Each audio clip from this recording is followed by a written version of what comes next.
प्रथम लागू दो चरण को धनिये न छुड़ायो छिन लाकतनी लाल एड़िया मेरे जीव के यही जीवन इन पाँव तले पड़ी रहूं धनी नजर खोलो बातुन पलने वालु निरखो नेत्रे मेरे जीव के यही जीवन मेरे जीव के यही जीवन।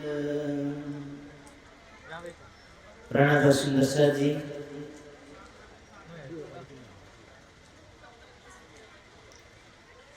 श्रीतारतम वाणी परब्रह्म अक्षरातीत के मुखारविंद से अवतरित हुई ब्रह्मात्माओं को इस संसार से परम धाम तक का मार्ग दिखा सके, ये वाणी हमारी अंतरात्मा में प्रविष्ट कर जाए और ये वाणी हमें अपने मंजिल तक पहुंचाए। इस वाणी के प्रकाश से मिलने वाला आत्मिक अलौकिक आनंद सारी जन जन को मिल जाए। इस पवित्र भावनाओं को एक मूर्त रूप देने के लिए अपार पुरुषार्थ के द्वारा श्री तारतम वाणी के द्वारा जो हमें एक गंतव्य दिखाया जा रहा है, मानव जीवन का एक उद्देश्य प्रदर्शित किया जा रहा है, उस ज्ञान गंगा में हम प्रवेश करें।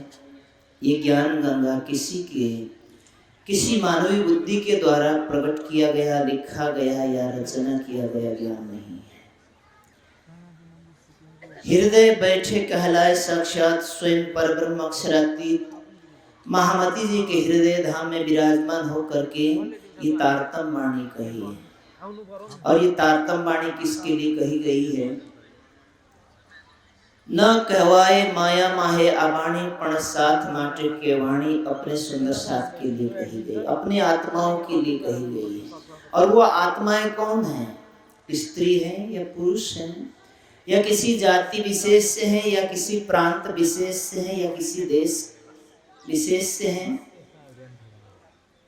या किसी वर्ग विशेष के लिए हैं, या किसी साधु संतों के लिए है, या सब मानव कल्याण के लिए, या सब आत्माओं के लिए, सबके लिए, सभी आत्माओं के लिए, सभी मनुष्य जनों के लिए ये वाणी कही गई। और इसमें कोई स्त्री है तो कोई पुरुष है, 4 जात 36 वर्णों में है, अनेक देश भाषाओं में है, अनेक प्रांतों में रहने वाले हैं। अभी मुझे एक सूचना प्राप्त हुई है, अनुरोध किया गया कि ये विशेष युवा मंच रखा गया है, तो आप युवाओं के लिए कुछ प्रेरित कीजिए। मैं आप सबकी भावनाओं से सहमत हूँ, लेकिन मुझे भी थोड़ी सी सहमति चाहिए। अध्यात्म का तात्पर्य क्या होता है? अद्य धन आत्मा, आत्मा के मार्ग पर गमन करना यानी चलना। आत्मा अपनी मंजिल की ओर, गंतव्य की ओर प्रस्थान करे, उसको कहते हैं अध्यात्म। तो उस आत्मा में कोई स्त्री है, कोई पुरुष है, कोई बालक है, कोई युवा है, कोई वृद्ध वृद्धा है, क्या है? सबके अंदर तो एक आत्मा तत्व है। अध्यात्म वहीं से शुरू होता है जब आपके अंदर से ये भावना समाप्त हो कि मैं स्त्री हूँ, मैं पुरुष हूँ, मैं बालक हूँ, मैं युवा हूँ या वृद्ध वृद्धा हूँ। इन सब चीजों को छोड़ करके जब हम ये जाने जाएं कि मैं एक मानव ही न हो करके मैं क्या हूँ? एक आत्मा स्वरूप हूँ। बोलिए श्री प्राणनाथ प्यारे की। आप मुझसे सहमत हैं कि नहीं? यदि मैंने सही कहने का प्रयास किया है तो आप मुझे सहमति दीजिए कि आप इस विषय पर बोल सकते हैं, नहीं तो केवल फिर मैं युवाओं के लिए ही बोलूंगा। चलिए ठीक है। जब तक हम अध्यात्म के मार्ग में उस मंजिल तक नहीं पहुंचते हैं, जिसके कानों में अध्यात्म का उचित ज्ञान पहुंचा नहीं है, वो बालक है। चाहे वृद्ध ही क्यों न हो शरीर से, या अपनी उम्र से व्यस्त ही क्यों न हो, वो बालक है। क्योंकि हमारी भारतीय संस्कृति, मनु महाराज क्या कहते हैं? जन्मना जायते शूद्रो संस्काराद् द्विज उच्यते। जन्म के समय में हर मनुष्य ज्ञानी होता है। किसके पास ज्ञान होता है? कौन डिग्री लेकर के आता है? बताओ। आप लोगों में से कोई डॉक्टर इंजीनियर की डिग्री लेकर के आए हो? नहीं आए ना। किसी के पास डिग्री नहीं होती, वो ज्ञानी होता है, इसलिए वो बालक होता है, अज्ञानी होता है। तो जन्म के समय में सब क्या होते हैं? अज्ञानी होते हैं। संस्काराद्विज, जब उसको संस्कार मिलता है, संस्कार का तात्पर्य क्या होता है? संस्कार का दूसरा अर्थ होता है ज्ञान, विद्या। और जब विद्या मिलती है तो विद्या का परिणाम स्वरूप क्या होता है? विद्या ददाति विनय, विनय ददाति पात्रताम। विद्या से विनय प्राप्त होता है और विनय से हमारे अंदर पात्रता आ जाती है। और वही पात्रता सबको चाहिए, युवा को भी चाहिए, वृद्ध को भी चाहिए, वृद्धा को भी चाहिए, स्त्री को भी चाहिए और पुरुष को भी चाहिए, और सभी आत्माओं को वो पात्रता चाहिए। बिना पात्र के आप कहाँ डालोगे? आप भोजन करोगे, भोजन लेने के लिए कि आपके पास पात्र नहीं है, तो क्या सीधे जिस बर्तन में पकाया जाता है उसी से सीधे मुंह में या किसी मेहमान के मुंह में तो नहीं डाला जाता ना, पात्र चाहिए। तो उस दूसरी अवस्था को क्या कहते हैं? द्विज। संस्कारात् द्विज उच्यते। ये संस्कार सबको चाहिए, बालक को चाहिए, युवक को चाहिए, युवती को चाहिए, वृद्ध वृद्धा को चाहिए और सभी मनुष्य जनों को चाहिए। जब बालक युवा होता है, किशोर होता है, उसको उचित संस्कार या उचित ज्ञान नहीं मिलता तो अज्ञानता क्या चीज है जानते हैं? अज्ञान ही मनुष्य का शत्रु है। और सभी शत्रुओं से तो हम घृणा करते हैं, लेकिन जो हमारा अज्ञान रूपी शत्रु है ना, उससे हम बहुत प्रेम करते हैं।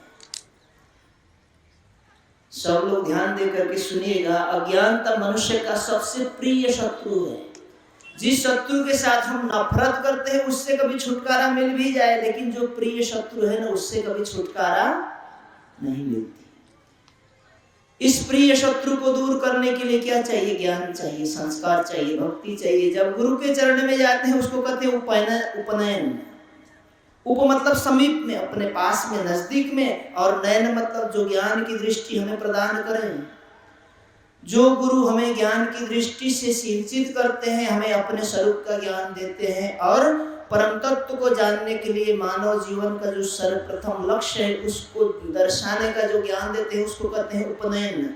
उसको कहते हैं द्विज होना। उस दिन हम द्विज बन जाते हैं। ज्ञान की शुरुआत होती है, ज्ञान की कक्षा शुरुआत हो जाती है जब ब्रह्मचारी, कोई भी विद्यार्थी आचार्य के पास जाता है, यज्ञ की संविधा लेकर के जाता है और अनुमति मांगता है, आचार्य हम आपसे शिक्षा ग्रहण करने के लिए आए। जब आचार्य अनुमति देते हैं ज्ञान की संविधा, तुम अपनी संविधा अग्नि को अर्पित करो। ये जाहिरी संविधा है। चूल्हे में लकड़ियां तो माताएं भी जलाती हैं, नहीं जलाती? ये तो जाहिरी संविधा है, वो तो एक प्रक्रिया है। आचार्य से अनुमति मिल गई, उसके बाद में हमारी जो अज्ञान रूपी संविदा को आचार्य के ज्ञान रूपी हवन कुंड पर, अग्नि कुंड पर डाल करके वहां से जो ज्ञान का सुगंध फैलती, ज्ञान की सुगंध फैलती है, उससे क्या होता है कि हमारा जीवन सुगंधित होता है। उस सुगंध से समाज को सुगंधित करता है। युवाओं सुनिए, युवाओं का क्या कर्तव्य है? जब एक व्यक्ति का निर्माण होता है तो उसका परिवार का निर्माण होता है। अगर एक व्यक्ति का निर्माण न हो तो परिवार का निर्माण हो जाएगा? संभव ही नहीं। व्यक्ति से ही तो परिवार बनता है। परिवार का निर्माण कैसे होता है और परिवार की रक्षा के लिए क्या क्या करना चाहिए, उसमें हमारे ऋषियों ने, हमारी संस्कृति ने क्या आह्वान किया, मनुष्य को आदेश दिया है, मैं बताने जा रहा हूं। हर एक व्यक्ति के निर्माण से परिवार का निर्माण होता है और समाज किससे बनता है? परिवार के समूह से। जब ऐसे ज्ञानवान, संस्कारवान, उचित भक्ति परिवार का संचय होता है तो एक सुदृढ़ और भक्ति समाज का निर्माण होता है, और ऐसे समाज मिल करके प्रांत का निर्माण होता है, और ऐसे प्रांत मिल करके राष्ट्र का निर्माण होता है, और ऐसे राष्ट्रों को मिल करके विश्व का निर्माण होता है। और हर विश्व में, हर देश में और हर प्रांत में, हर गांव में और हर घर घर का प्रत्येक एक एक व्यक्तित्व का निर्माण ठोक पीट करके किया गया उचित ज्ञान संस्कार भक्ति से और लौकिक अलौकिक ज्ञान से जब परिपूर्ण होता है तो चाहे वो कैसा भी हो, वृद्ध भी होगा तो वो युवा ही होगा अपने विचारों से, और जो युवक होगा युवतियां होगी उनको उचित न्याय मिलता है, उनको उचित मार्ग मिलता है, वो कल जा करके एक सच्चे राष्ट्र का निर्माण करते हैं। और हमारे अंदर एक ज्ञान की चिंगारी हो, मनुष्य अपने को नहीं जान पाता, अपनी शक्ति को नहीं जान सकता, इसीलिए दुखी रहता है। सोचता है हम किसी के पास में जाएं, किसी के समीप में जाएं, किसी से ज्ञान प्राप्त कर लें, बहुत अच्छी बात है, बहुत अच्छी भावना है, लेकिन मैं उन भावनाओं को सुनाना चाहता हूँ। गौतम बुद्ध ने सोचा कि मैं बुद्धत्व को प्राप्त हो जाऊं, मैं अपने स्वरूप को जान जाऊं, अपनी चेतना को जान जाऊं, मैं मृत्यु के बंधन से परे हो जाऊं और सारी दुनिया को उस मृत्यु से परे होने का रास्ता बता दूं। एक वो महापुरुष है। और जिन्होंने बुद्धत्व को प्राप्त किया उस मार्ग पर चलने वाले आज देखिए विश्व में न जाने कितने सारे देश हैं, उन्होंने जो अपने ज्ञान से उनको उस मार्ग पर चलाया और बौद्ध धर्म का विकास किया, वहां से शुरुआत किया और विकास किया। आज कितने बुद्ध के अनुयायी हैं आप विश्व में अनुमान लगा सकते हैं। शंकराचार्य जी ने संन्यास मत का प्रकट किया और उनके अंदर एक ज्ञान की चिंगारी निकली और उन्होंने संन्यास मत प्रकट किया। आज उनकी ज्ञान की चिंगारी को विश्व में देखिए कितने सारे हैं। ऋषि दयानंद सरस्वती ने उनके अंदर एक चिंगारी आई, एक सत्य वेद का ज्ञान मैं दुनिया में प्रकाश करूं और सबको कर्म के बंधन से मुक्त कराऊं, कर्म कांड के बोझ से मैं मुक्त कराऊं। और उन्होंने अपने को तपाया, ज्ञान प्राप्त किया। ज्ञान प्राप्त करने के बाद में दुनिया के सामने गए और उन्होंने वेद का सच्चा ज्ञान प्रकट करना शुरू किया। लोगों ने किसी ने नहीं सुना, सोचते हैं जिस ज्ञान को मैंने बौद्धिक धरातल पर प्राप्त किया उसको मुझे साक्षात्कार की आवश्यकता है। जाकर के गंगोत्री में एक पत्थर शिला पर बैठ गए, हिमशिला पर बैठ गए और 4 वर्षों तक केवल कमर में एक कौपीन पहन करके बैठ गए और 4 साल की साधना पूर्ण करने के बाद में फिर उसी समाज में जाकर के उसी ज्ञान का प्रचार करना शुरू किया। आज करोड़ से ज्यादा आर्य समाजी प्रकट हो गए और वो कर्म के बंधन से मुक्त होकर के ज्ञान दृष्टि को लेकर के सबको एक ज्ञान का प्रचार करना चाहते हैं। उनके अंदर एक चिंगारी पैदा हुई। परमधाम का आत्माओं का इस संसार में आगमन हुआ। अनेक देश देशांतरों में, अनेक जातियों में, अनेक मत पंथों में और अनेक रूढ़िवादियों से घिरा हुआ इस समाज में आकर के मानव देह को धारण किया। किसी ने स्त्री का स्वरूप धारण किया तो किसी ने पुरुष के स्वरूप का धारण किया। सोचने लगे कि मैं ये एक विशेष जाति से हूँ। अपनी पहचान किस तरह से जानने लगी कि मैं ब्राह्मण हूँ, मैं आसाम में पैदा हुआ आसामीस हूँ, नेपाल में पैदा हुआ नेपाली हूँ, गुजराती हूँ, या किसी एक विशेष जाति से हूँ, ब्राह्मण क्षत्रिय शूद्र वैश्य या किसी मत पंथ का अनुयायी, मैं इस पंथ का इस संप्रदाय का अनुयायी हूँ। और उससे ज्यादा जान लिया तो क्या जान लिया, अपनी धन की शक्ति, मैं कितना धन से आबद्ध हूँ, मैं कितना धनी व्यक्ति हूँ, संपदाओं से घिरा हूँ। कोई सोचता है कि मैं विपत्तियों से घिरा हूँ, मैं विपद व्यक्ति हूँ, मैं गरीब हूँ, मैं लूला लंगड़ा हूँ, काला हूँ, कलुटा हूँ, गरीब हूँ, मेरे पास कुछ भी नहीं है। कोई सोचता है कि मैं रूपवान हूँ, मैं शक्तिशाली हूँ, कोई सोचता है राजनीति में जाता है, कोई सोचता है मेरे पास इतनी बड़ी डिग्री है, कोई सोचता है कि मैं तो अनपढ़ कुपढ़ आदमी हूँ, लिखना पढ़ना भी नहीं आता। कई सुंदर साथी ऐसा सोचते होंगे कि हम वृद्ध वृद्धा हो गए, अब जा करके तारतम्य ज्ञान मिला, हमारा कल्याण कौन करेगा। तो ये हमारी सारी लौकिक परिचय है, ये हम अपने को लौकिक मान रहे हैं, हम शरीर से जुड़े हैं, हमारी दृष्टि, हमारा मन, अंतस्करण इस पंचभौतिक पुतले से परे नहीं गया, इससे अलग नहीं हुआ। हम अपने आत्मा स्वरूप तक नहीं जा पाए, हमारी दृष्टि अंतर्मुखी नहीं बन पाई, हम बहिर्मुखी बन गए। हमने शरीर को देखा और संसार को देखा, इसीलिए दुखी है। शारीरिक दुख और सांसारिक दुख सुख से हम सुखी हो रहे या दुखी हो रहे। कहते हैं कि जो लोग कहते हैं कि धन दौलत प्राप्त करके इज्जत प्रतिष्ठा और अपने व्यापार बिजनेस को बड़ा करके या नौकरी जागरी करके जो सुख संपन्न से घिरे हैं, सोचते हैं कि राज्य की बहुत बड़ी कृपा है, और कई कहते हैं विपदाओं में घिरे हैं तो हमारे पास कुछ भी नहीं, राज्य की कृपा नहीं है। ये लौकिक दृष्टि है। अलौकिक दृष्टि देखिए, लौकिक धन संपदा कहाँ जाएगा? धनानि भूमौ पशुवस्य गोष्ठे, धन भूमि पर गड़ा का गड़ा रहेगा। ठीक है, अब तो बैंकों में रखते हैं, पहले क्या करते थे, घड़े में डाल करके किसी धरती पर गाड़ देते थे और माताएं उसमें क्या करती थी, दिया जलाया करती थी। धनानि भूमौ पशुवश्च गोष्ठे, और पशु अपने बाड़े में ही रह जाएंगे। हम जो वस्त्र आभूषण पहनते हैं वो हमारी पहचान नहीं है। हम कितना सोना पहनते हैं, कितनी चांदी पहनते हैं, कितने जवेरात पहनते हैं, या क्या कुछ करते हैं, हम कैसा भोजन करते हैं,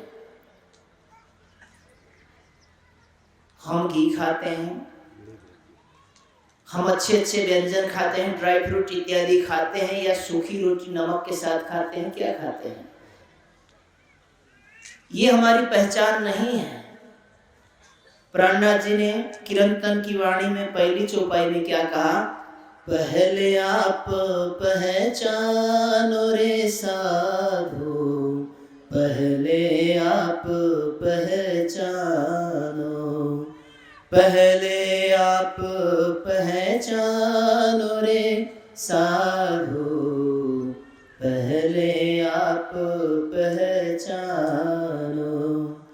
बिना आप चिन्हे पर ब्रह्म को, बिना आप चिन्हे पर ब्रह्म को, कौन कहे मैं जानो। पहले आप पहचानो रे साधु, पहले आप पहचानो।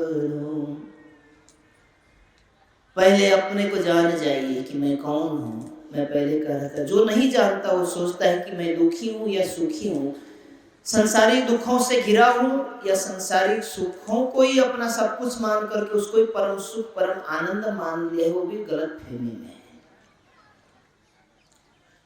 हमारी भारतीय संस्कृति भी तो यही कहती है, उत्तिष्ठ जागृत वराण्य बोधत। उत्तिष्ठ, उठो, खड़े हो, जागृत हो जाओ और परम सत्य को जानने की कोशिश करो।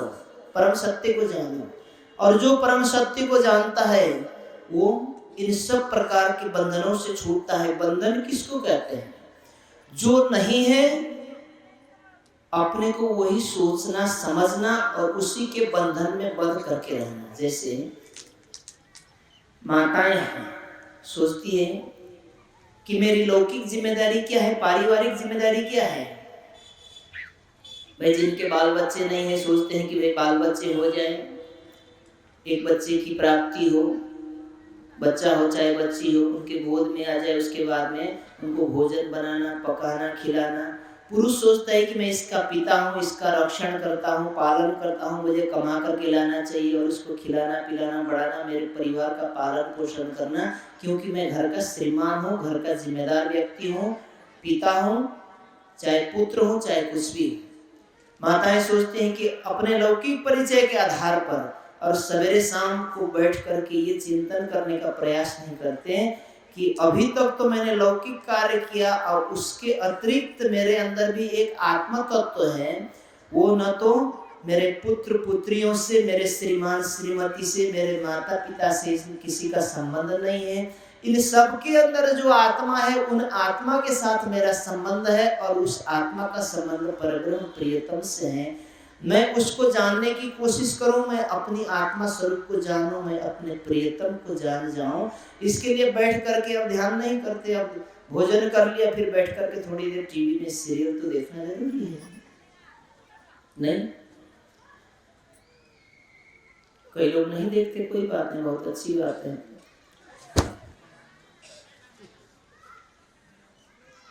उसके बाद फिर गहरी नींद में चले जाते हैं। फिर सवेरे उठ करके कोलू का बैल यानी सिमी दायरे पर घूमना, वही काम शुरू हो जाता है। होता कि नहीं होता है? भाई आज सवेरे झाड़ू लगाया, पोछा लगाया, बर्तन किया, भोजन बनाया, वस्त्र धोए, सब कुछ किया, फिर दूसरे दिन वही काम शुरू होगा कि नहीं होगा? इसको कहते हैं कोल्हू का बैल। चिंता मत करना कि हम कोल्हू के बैल नहीं है, ऐसा मत बोलना।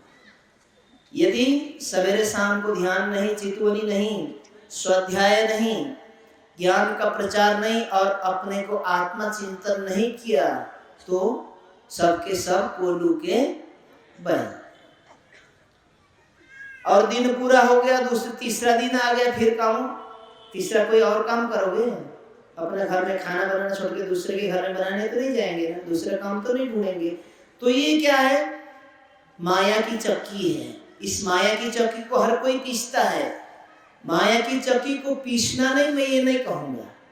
माया की चक्की को हर कोई पीसता है जो इस दुनिया में पैदा होता है, लेकिन माया की चक्की को छोड़ करके थोड़ी देर अपनी आत्मा की दृष्टि उस माया से परे अपने प्रियतम परब्रह्म को देखने में, उसको जानने में, संगत में, सत्संग में और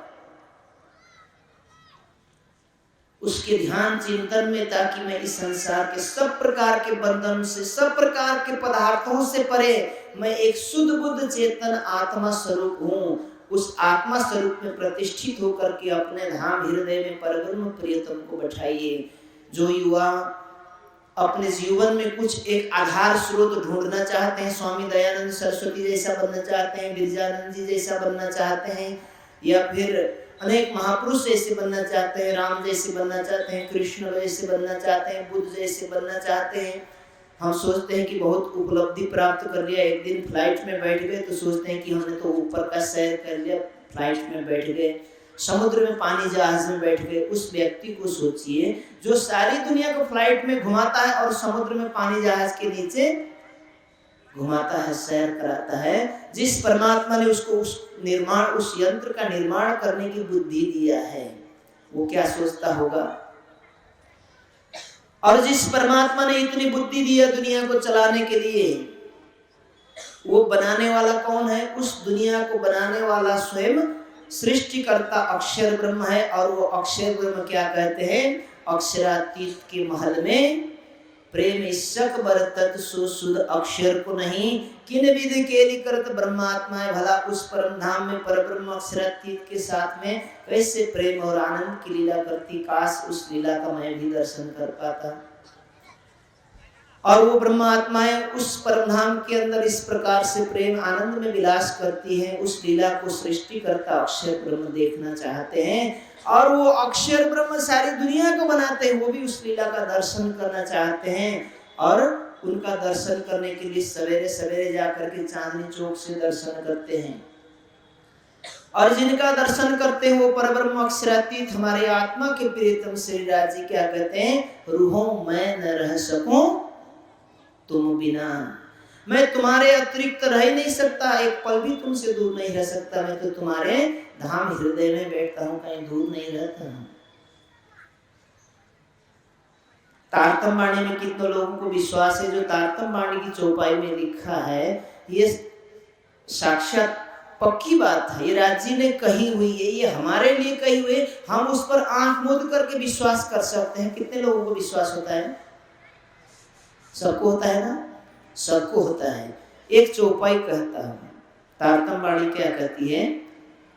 सागर ग्रंथ का 8वां प्रकरण है, उसकी पहली चौपाई सब लोग गाते हैं। अर्श तुम्हारा मेरा दिल है, तुम आए करो आराम। हे परब्रह्म अक्षरातीत, मेरा दिल आपका अर्श धाम है, आकर के विराजमान हो जाइए। ये कहने वाला कौन है? इंद्रावती की आत्मा। इंद्रावती जी मतलब मिराज ठाकुर के जीव के अंदर विराजमान इंद्रावती की आत्मा। और मिराज ठाकुर एक इस कालमय के ब्रह्मांड में किसी के घर में पैदा हुए एक मनुष्य है कि नहीं है? है। और हम मनुष्य हैं, इंसान है, मनुष्य हैं कि नहीं? हम भी तो मनुष्य हैं। एक मानव के अंदर, मानव कुल में पैदा हुआ व्यक्ति जिसके अंदर परम धाम की आत्मा विराजमान हो गई, वो अपने धाम हृदय में इसी कालमय के ब्रह्मांड में, इसी पिंड में बैठी हुई आत्मा के हृदय में परब्रह्म को आह्वान कर सकती है कि हे परब्रह्म मेरे धाम हृदय में विराजमान हो जाइए। जवाब क्या दिया? दूसरी चौपाई आगे सुनिए। अर्श कहा दिल मोमिन अर्श में सब विशात, परमधाम की आत्माओं का हृदय तो मेरा घर है, अर्श है, और जहां मैं हूं वहां पूरा परमधाम है। बोलिए श्री प्राणनाथ। अर्श में सब विशात, परमधाम की सारी सामग्रियां हैं। और यहाँ बैठे बैठे महामती जी ने और श्यामा जी ने परमधाम की सारी सामग्री को देखा कि नहीं देखा? देखा। अभी तक कितने लोगों ने सुना है? अभी तक सुना है तो सबने देखा है। जब वो देख सकते हैं तो आप और हम क्यों नहीं देख सकते? क्यों नहीं देख सकते? अब इतना ही विश्वास नहीं हुआ और आगे प्रकटवाणी सब लोग पाठ करते हैं। प्रकटवाणी में एक चौपाई लिखी हुई है, हम आए हैं, बताइए ना आगे, हम आए हैं इतने काम ब्रह्म सृष्टि लेने घर धाम। जो परब्रह्म यदि ब्रह्म सृष्टियों को लेने के लिए आए और उन्हीं ब्रह्म सृष्टियों को न मिले तो किसको लेके जाएंगे? श्यामा जी को कितने बार मिले? पिया की अति प्रसन्न 3 बेर दिए दर्शन। मैं युवाओं के लिए कह रहा हूं,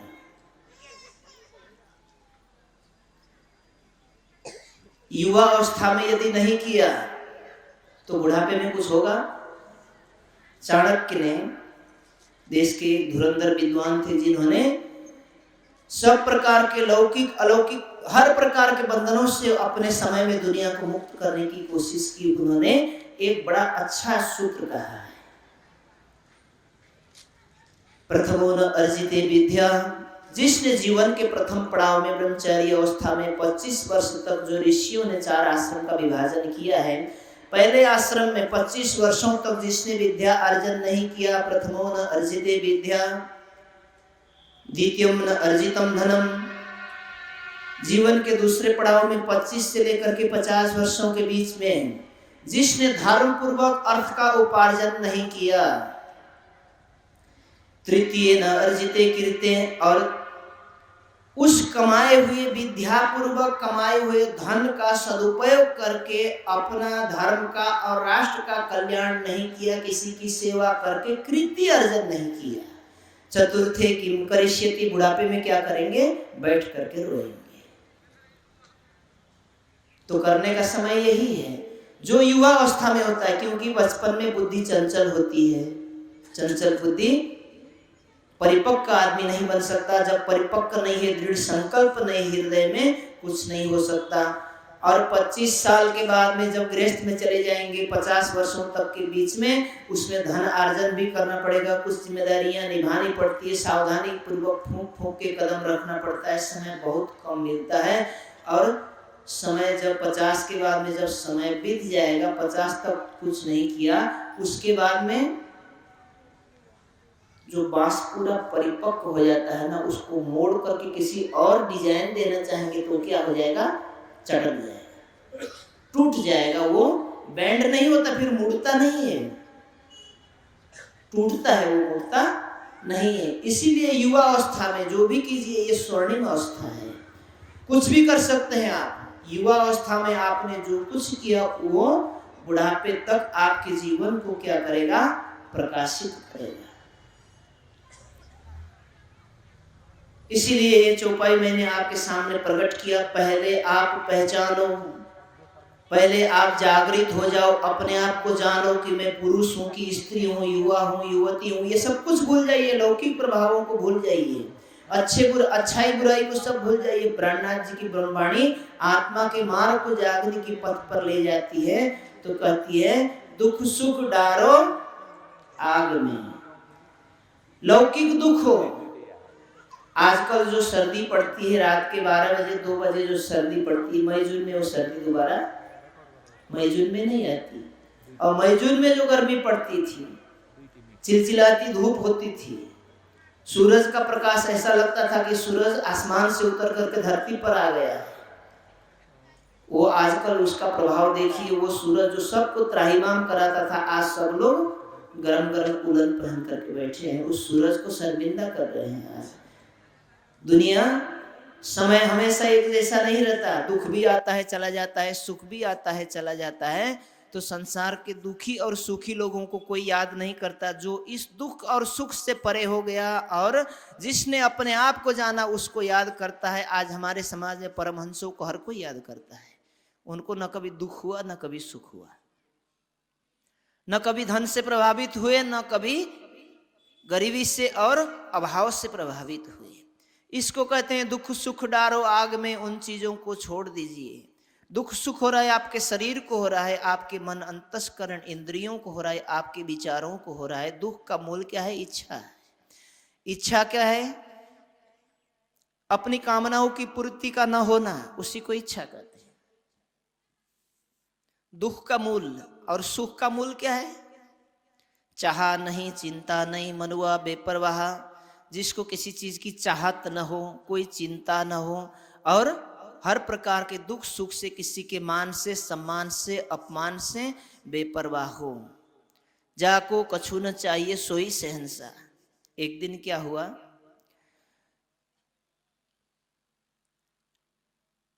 राजमहल में राजसभा लगी थी। सभी मंत्रीगण उपस्थित हो गए। राजा का हुक्म पालन करना पड़ता था। नित्य प्रति जो राजा आता उठ करके खड़े होना पड़ता। जब तक अनुमति नहीं मिलती नहीं बैठते, खड़े रहते। तंग आ जाता है एक मंत्री और जाकर के जमुना किनारे पैर पर पैर चढ़ा करके, नेपाली भाषा में बोलते हैं ऊपर खुट्टी लगाना, सो गया। राजा आ गए सभा में, सभी मंत्रियों को देखा तो एक नहीं था उसमें। पूछा कि फला मंत्री कहाँ है? कहने लगे कि वो तो अपने घर को लुटा दिया, उसने मुनादी फिरवा दिया, जिसको जो जो चाहिए सब ले जाइए। बेचारा उस मंत्री को किसी ने पूछा नहीं कि तू मेरा बेटा बन जा। किसी ने सोना लिया, चांदी लिया, जवेरात लिया, उसका महल लिया, मकान लिया, जायदाद संपत्ति लिया, घर जमीन सब कुछ ले लिया। बेचारा वो क्या हो गया? साधु बन गया। जा करके गंगा किनारे जा करके ऊपर पैर के ऊपर पैर चढ़ा करके बैठ गया, सो गया। एक मंत्री पहुंच गया राजा का आदेश लेकर के कि भाई मंत्री जी, राजसभा में राजा ने आपको बुलाया है। कहने को कोई काम है मुझसे? हाँ, यदि मुझसे काम है, यदि मुझसे मिलने की जरूरत है तो राजा को बोल देना कि यहाँ आए, मुझे राजा से कोई काम नहीं है। चाह नहीं, चिंता नहीं, मनुआ बेपरवाह, जाको कछु न चाहिए। अब जो मंत्री कल तक राजा के कहने पर उठता बैठता था और अनुमति प्राप्त किए बिना नहीं बैठता था, आज क्या कहता है? जमुना किनारे लेटा हुआ और कहता है कि राजा को मुझसे काम है तो ठीक है, मिल सकते हैं। हम यदि गर्ज रखते हैं किसी से तो शहंशाह नहीं बन सकते। इसी प्रकार एक ने देखा कि राजा से सब कुछ मांगते हैं। एक दिन राजा नमाज पढ़ रहा था, बादशाह नमाज पढ़ रहा था, कहता था दोनों हाथ फैला करके ऊपर वाले से कुछ मांग रहा था, याचना कर रहा है। मंत्री ने देख लिया, अगर जिस राजा से मैं मांगता हूं वो भी किसी से मांगता है तो मैं सीधा उससे क्यों नहीं मांगूं, मैं सीधा उससे मांग लेता हूं। उसने भी अपने मन की ग्रंथि को तोड़ दिया कि राजा से मुझे कुछ प्राप्त होता है, यदि उस राजा को दे सकता है तो मुझे वो क्यों नहीं देगा, मैं उसके भरोसे रहूंगा। उसने भी सारी ग्रंथियों को तोड़ दिया, वो भी बन गया शहंशाह। हम अपने कहने का तात्पर्य क्या है? हम संसार के बंधनों में बंधे हैं। अब कई लोगों को आश्चर्य होगा कि संसार के बंधन में न बंधने का क्या तात्पर्य है कि अभी ये परिवार को सारा क्या करते हैं? नष्ट भ्रष्ट कर दें, छोड़ दें, सब छोड़ करके चले जाएं। ऐसा नहीं, धर्म ये नहीं कहता। लौकिक जिम्मेदारियों को आप पूर्ण रूप से निभाइए, लेकिन उसमें आसक्त मत बनिए। जल में नहाइए, कोरे रहिए। यदि आप लौकिक जिम्मेदारियों से परे उठ जाते हैं, उसको छोड़ जाते हैं, लड़के लड़कियों को छोड़ जाते हैं, उनको पढ़ाते नहीं, बढ़ाते नहीं, शादी विवाह दान इत्यादि नहीं कराते और बन गए बाबा बन गए, तो हुआ क्या? आपके धर्म की जगह अधर्म हुआ। कुछ जिम्मेदारियां हैं या तो नहीं बटोरते, अब बटोर लिया तो उसको पूरा कीजिए, लेकिन इसका तात्पर्य ये नहीं कि उसी को परम धाम समझ लीजिए। बहुत सरल उपाय है, वो आपकी जिम्मेदारी है, लेकिन जीवन का एक अपरिहार्य लक्ष्य है जो सबको मिलकर के करना चाहिए। उसको जानने के लिए महामती जी कहती हैं, तुम अपने स्वरूप को जानो, पहले आप पहचानो रे, साधु, अब साधु का मतलब ये मत सोचना कि जो धोती पहन करके ऊपर बैठ करके हमें सुनाते हैं वही साधु है, हम तो गृहस्थ है। ऐसा नहीं। जो साधना करता है अपने दिल को साधता है। साधना मतलब क्या होता है? साधक साधना के द्वारा साध्य को प्राप्त करने की कोशिश करता है। आप कहोगे कि फिर ये तो बहुत बड़ी ऊंची साहित्यिक भाषा बोल रहा है। नहीं, आत्माएं प्रेम और समर्पण के मार्ग साधना से परमात्मा परब्रह्म श्री राजी से मिलना चाहती है, उसको कहते हैं साधना। साधना एक प्रक्रिया है, साधक उस प्रक्रिया को अपनाने वाला है और जो प्राप्त किया जाता है वो साध्य है। तो उस साध्य को प्राप्त करना आप चाहते कि नहीं चाहते हो? बोलो। हाँ, तो साधु हुए कि नहीं हुए? साधना करते कि नहीं करते? तो साधना सबको करनी चाहिए। साधना किसी साधु शरीर से साधु नहीं होता। मान लीजिए मैं अभी धोती पहन करके बैठा हूं तो सोचते हो कि आप साधु हैं। अब थोड़ी देर में जाकर के सर्दियां हैं, हो सकता है कि मैं भी लोअर ट्राउजर पहन के चलने लगूं, तो फिर मुझे क्या कहोगे? साधु दिल से हुआ जाता है। ठीक, तो उस दिल से साधु बनने के लिए आपको सत्य ज्ञान चाहिए, सत्य मार्ग चाहिए, और वो सत्य काम समय रहते रहते युवा अवस्था में ही कीजिए। और जो युवा अवस्था में नहीं कर पाए, ये मत सोचना कि हम वृद्धा हो गए हैं। जब तक ज्ञान की परिपक्वता नहीं मिलती, जब तक मंजिल नहीं मिलता, मनुष्य मरते दम तक विद्यार्थी हो सकता है, और विद्यार्थी ही रहना चाहिए। स्वाध्याय, स्वाध्याय किसको कहते हैं? स्वयं अध्ययन करना। अध्ययन करना मतलब क्या? विद्या अध्ययन करना। विद्या जो अध्ययन करता है, अर्जन करता है, अपने अंदर संचय करता है, वो विद्यार्थी है। तो आखिर समय तक विद्यार्थी रहना है। और विद्या दो प्रकार से उत्पन्न होती है। ज्ञान की धारा दो प्रकार से सृष्टि में आती है। ध्यान देकर के सुन लीजिएगा, जिनको ज्ञान चाहिए और जो ज्ञान के अर्थ से बैठे हैं, ज्ञान के प्रयोजन से बैठे हैं, वो लोग समझ लीजिए। ज्ञान की धाराएं दुनिया में दो प्रकार से उत्पन्न होती हैं। एक साहित्य के माध्यम से, सर्वप्रथम ऋषियों के द्वारा वेद का ज्ञान उत्पन्न हुआ। 4 ऋषियों को वेद का ज्ञान प्राप्त हुआ और वो ग्रंथ के रूप में आए। श्रुति, स्मृतियां और अनेक प्रकार के दर्शन इत्यादि उपनिषदों के रूप में आया। तो वो ज्ञान की धाराएं गुरु परंपरा के द्वारा सब लोग पढ़ने पढ़ाने लगे। तो उससे एक सत्य को जानने का मार्ग मिला। सत्य को जानने के लिए उससे हमें मार्ग मिला। तो ये एक प्रक्रिया है। और दूसरी प्रक्रिया है, जिस परमात्मा का ध्यान आप हृदय मंदिर में करते हैं, यदि उस परमात्मा का स्वरूप, उसकी छवि हमारे हृदय में आकर के अंकित हो गया, बैठ गया, तो उसकी अंतरात्मा से जो ज्ञान की धारा प्रकट होती है वो सत्य के आधार पर होती है, और वो पूर्ण रूप से सत्य ज्ञान प्रकट होता है। क्योंकि मानवी अपनी बुद्धि और इंद्रियों के प्रयोग से उस ज्ञान को उत्पन्न नहीं करता, वो परमात्मा की कृपा से उसके हृदय से एक रसधार प्रकट होती है। जैसे परमहंसों ने, अब तो वाणी प्रकाशन में आ गई, जिस समय वाणी प्रकाशन में नहीं होती थी, हस्तलिखित होते थे, सबको प्राप्त नहीं होता था, परमहंस प्रेम और समर्पण के द्वारा परमात्मा को प्राप्त करते, अपने हृदय में बसाते, और वहां से ज्ञान प्रकट होता। सबसे पहले तारतम्य ज्ञान दुनिया में कहां प्रकट हुआ, जरा बताना। मेरी भाषा सबको समझ में आ रही ना? सबसे पहले दुनिया में ज्ञान की धारा कहां प्रकट हुई? तारतम्य ज्ञान की। सदगुरुदेव चंद्र जी को मिला, श्यामा जी को मिला कि नहीं मिला? उस समय तारतम्य वाणी लिखित रूप में थी? नहीं थी ना? तारतम्य वाणी लिखित रूप में नहीं थी, और चौपाइयां उतरी भी नहीं थी। गांगजी भाई के घर में जागनी कार्य शुरू हुआ। सदगुरु ने परमधाम का दर्शन कराया कि नहीं कराया? जमुनी जी का दर्शन कराया कि नहीं कराया?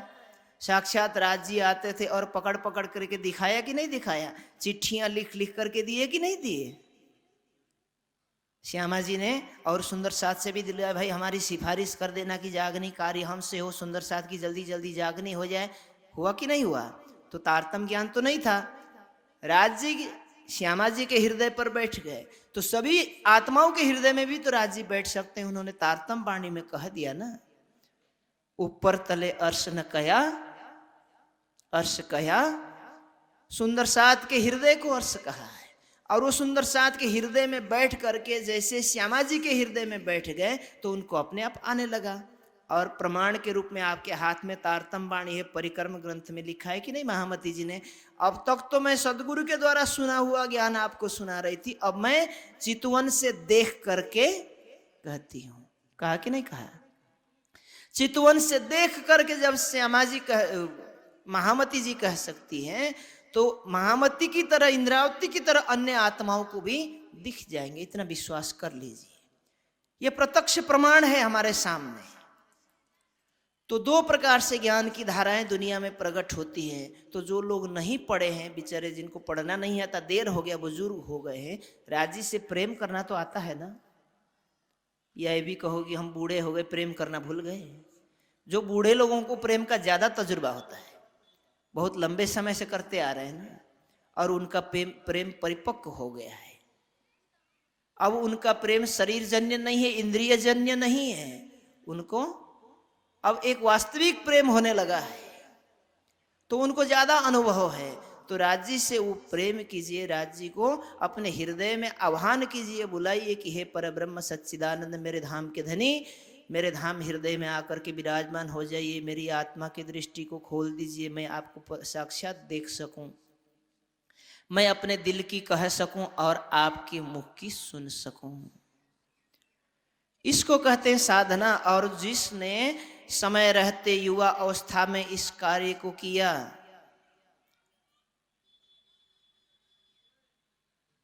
तीन चीज की जरूरत है साधना के लिए।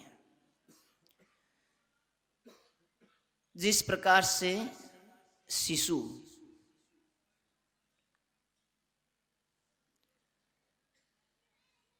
निश्चल, पवित्रता, निष्कपट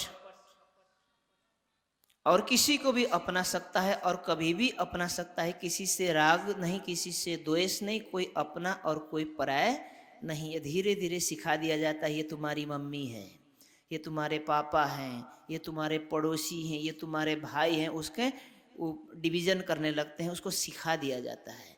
नहीं तो कोई अपना आए चाहे पराई आए, कोई अपनी गोदी लेकर के आए, कोई तलवार लेकर के आए, सबके पास जाता है शिशु, निश्चल शिशु की तरह। ध्रुव को 5 साल में क्यों पैदा हुआ? ध्रुव को 5 साल में कोई ज्ञान होता है? 5 साल में भगवान की प्राप्ति क्यों हुई ध्रुव को? 5 साल के बच्चे के अंदर कोई ज्ञान नहीं होता, कोई भक्ति नहीं होगी, कोई वैराग्य विवेक नहीं हो सकता, लेकिन वो निष्कपट था, निश्चल था, और इतना जरूर था, पूर्व जन्म के संस्कार के कारण परमात्मा के प्रति उसको प्रेम अवश्य था। प्रेम और वो निष्कपटता के कारण 5 साल में ध्रुव ने भगवान को प्राप्त कर लिया। तो बच्चे की तरह निष्कपट। और जैसे युवा अवस्था में एक ईगो होता है, मुझे कोई नहीं जीत सकता, और कोई जीत जाए ये मुझे बर्दाश्त नहीं है। दृढ़ संकल्प, मुझे जीतना चाहिए तो जीतना ही चाहिए, अगर हार गया तो रो जाएगा लेकिन हार नहीं मानेगा। दृढ़ संकल्प और एक समर्पण। जिस प्रकार से एक स्त्री, एक कन्या अपना सर्वस्व समर्पण करती है, माता पिता को भी छोड़ देती है, अपने मायके वालों को भी छोड़ जाती है, अपने धन संपत्ति, कुल कुटुंब, अपना नाम गोत्र सब कुछ छोड़ करके किसी के लिए, अपना घर बसाने के लिए, अपना समझ करके अपना तन मन धन सर्वस्व विचार समर्पण करके जाती है। समर्पण की भावना, ये 3 प्रकार की भावना यदि शरीर से ऊपर उठ करके आत्मिक भावना पर आ जाए तो उसको सारी चीज मिल जाए। तो उसके लिए हमें संसार की भावनाओं से ऊपर उठना, अपने स्वरूप को जानना कि मैं शरीर नहीं हूं, मैं इंद्रिय नहीं हूं, मैं संसार के बंधन में बंधा हुआ प्राणी नहीं हूं, मैं एक शुद्ध बुद्ध चेतन आत्मा स्वरूप हूं। जो राज जी कहते हैं कि तुम्हारे हृदय में मैं बैठता हूं, और उस आत्मा का जो असल स्वरूप है वो परात्म मूल मिला हुआ है, जहां आत्माओं का मूल स्थान है, और वही परात्म की प्रतिबिंब स्वरूप आत्माएं हैं जिनके साथ राज्य परम धाम में अष्टपहर में प्रेम आनंद की लीला करते हैं। उस स्वरूप को जान जाइए तो आप जागृत हो गए, और उस स्वरूप वाला कार्य यहाँ करना शुरू कीजिए। आत्माएं परम धाम में किस तरह से धनी को रिझाती है, किस तरह से प्रेम करती हैं, किस तरह से उनसे एक पल दूर नहीं रहती, किस प्रकार से उनसे डरती नहीं कभी। मंदिर में जाकर के कान पकड़ करके, माथा रगड़ करके, नाक रगड़ करके कहते हैं ये क्यों? राज्य से हम घबराते हैं, डरते हैं। घबराना किससे चाहिए? राज्य से नहीं घबराना, राज्य से प्रेम करना। घबराना किससे? बुरे कर्मों से। राज्य दंड नहीं देते, जो हमारा बुरा कर्म हमें दंडित करता है तो राज्य के ऊपर थोप देते हैं कि राज्य ने हमें ऐसा कर दिया। राज्य आपसे प्रेम करते हैं, राज्य आपके हृदय में बैठते हैं, राज्य आपको क्या करते हैं? जागृत करते हैं। लेकिन हम अपने बुरे कर्मों से नहीं डरते, राज्य से डरते हैं, और अज्ञानता से नहीं डरते, और हम क्या करते हैं? ज्ञान से कन्नी काट लेते हैं। तो यही हमसे गलती हो जाती है। तो महामती जी कहती हैं कि ऐसा नहीं, तुम अपने आप को जागृत करो, अपने स्वरूप को जान जाओ कि मैं शरीर, इंद्रियां, अंतस्करण नहीं हूँ। ये शरीरधारी 5 तत्व का शरीर प्राप्त किया हुआ मैं एक केवल व्यक्ति ही न हो करके इसके अंदर एक शुद्ध बुद्ध चेतन आत्मा स्वरूप है। उस आत्मा को सवेरे शाम अंतर्मुखी बन करके देखिए। जो बाहर की दृष्टि से देखता है वो संसार को देखता है, शरीर को देखता है, प्रकृति के सभी स्थूल सूक्ष्म पदार्थों को देख सकता है, लेकिन आत्मा की दृष्टि किसको देखेगी? अपने प्रियतम परब्रह्म को। कालमय के ब्रह्मांड को पार कर योग माया तक जाएगी, योग माया के ब्रह्मांड को पार कर अक्षर और अक्षरातीत परम धाम रंग महल अपनी परात्म और युगल स्वरूप सिंहासन सहित संसार में नजर आए। बंगला जी के दरबार में, पन्ना जी में बैठ करके 5000 ब्रह्मात्माओं के जमात में कितने सुंदर साथ में बैठे बैठे वहां पर देखा। बीतक के शुरू के प्रकरणों में देखिए, बीतक सुनने के लिए नहीं है, केवल सुना तो कुछ नहीं। उसमें 2 दर्जन सुंदर साथ लगभग ऐसे जिनका नाम दिया है। जब श्री जी ने समाधि ले लिया, अंतिम अवस्था में जब से उन्होंने ये संकल्प कर लिया कि अब मैं दोबारा बोलूंगा नहीं किसी से, मैं समाधि हो जाऊंगा, सुंदर साथ ने सोचा जिनको मैंने अपना धाम धनी समझ करके सर्वस्व निछावर करके आए, यदि वो हमसे आज बोलने को राजी नहीं और समाधि अवस्था में जा रहे हैं तो हम किसके लिए जिएंगे? जिनके लिए जी रहे थे वो घर छोड़ दिया, और जिनके लिए आए उन्होंने भी यदि हमसे बोलना बंद कर देते हैं तो हम शरीर को त्याग देते हैं और आत्मा से उन्हीं में समर्पित हो जाते हैं।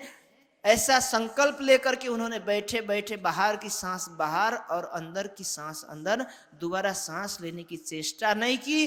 प्रेम, भक्ति और समर्पण के बल पर उन्होंने अपने शरीर का त्याग किया। वो भी बीतक हमें साक्षी दे रही। हम क्यों सुनते हैं बीतक को?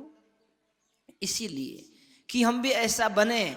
ये हमारे पथ प्रदर्शक है, ये हमारे प्रेरणा स्रोत हैं, और ये हमारी ब्रह्म सृष्टियों के क्या है? सिरदार है। उनके पद चिन्हों पर हमें चलना है।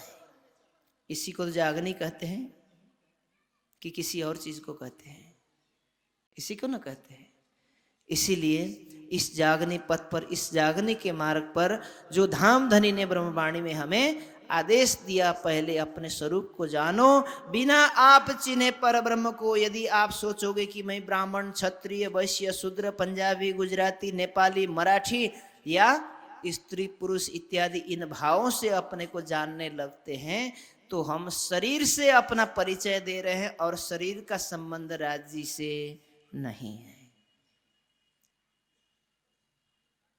बिना आप चिन्हे पर ब्रह्म को कौन कहे मैं जानो, कोई नहीं कह सकता। कि जब हम अपने स्वरूप को नहीं जानते और परब्रह्म के स्वरूप को नहीं जानते, तब तक हम अध्यात्म का जो पहला प्रश्न है को हम, मैं कौन हूं, उसी का ही उत्तर नहीं मिलेगा तो दूसरा, तीसरा, चौथा तो अभी बाकी ही रह जाएगा।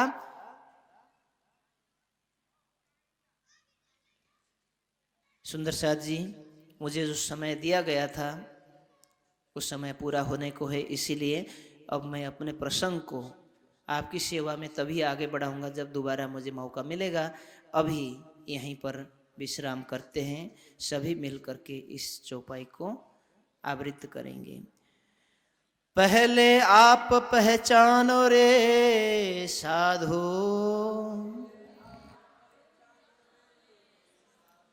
पहले आप पहचानो, बिना आप छिन्हे पर ब्रह्म को,